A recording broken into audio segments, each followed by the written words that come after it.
একটাও না ছাড় পাই। খুঁজে বার করে 56 ইঞ্চি অনেক গল্প শুনিয়েছি, এবার সময় এসেছে সত্যিকারের 56 ইঞ্চি না 16 ইঞ্চি তার প্রমাণের। আমাদের নাগরিকের হয়েছে।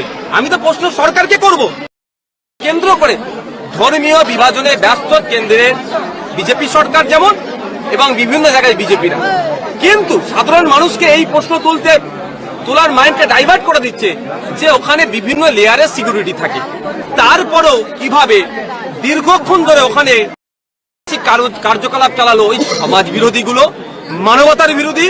ব্যর্থতার দায় আপনাকে স্বীকার করতে হবে এবং ইনশিওর করতে হবে আগামী দিনে এটা হতে দেব না। পুলওয়ামার পরপর একটা বালাকোটের ঘটনা আমাদের সবার মনে আছে, কিন্তু পুলওয়ামাকে নিয়ে যে প্রশ্নগুলো উঠেছিল তার উত্তর কিন্তু আজও পর্যন্ত হয়নি। সেগুলো চাপা পড়ে যাবে না তো?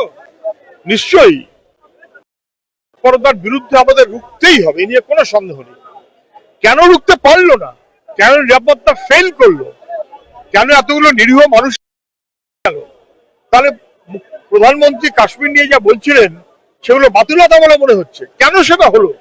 এই প্রশ্নের উত্তরটা তো দিতে হবে। তাহলে মানুষের নিরাপত্তাহীনতা কিন্তু আরো বাড়বে, কেননা নিরাপত্তা বাহিনীর মূল কাজ যদি রাজনীতির নেতাদের নিরাপত্তা দেওয়া হয়, তাহলে মানুষের নিরাপত্তা কোথাও না কোথাও কম্প্রোমাইজড হয়ে যায়। হিন্দু মুসলিম হিন্দু মুসলিম হিন্দু হিন্দু হিন্দু কি আছে? এই তো কালকে লড়াই করতে গিয়ে সেনাবাহিনীর মুসলমান অফিসার কি বলবো, মুসলিম মুসলিম হিন্দু নয়। পুলওয়ামার সময় তাই দেখা গেছিল, আর আজকেও তাই দেখা গেল। আপনি আচারী ধর্ম পরের শেখাও, আপনারা অপদার্থ, আপনারা করতে পাচ্ছেন না।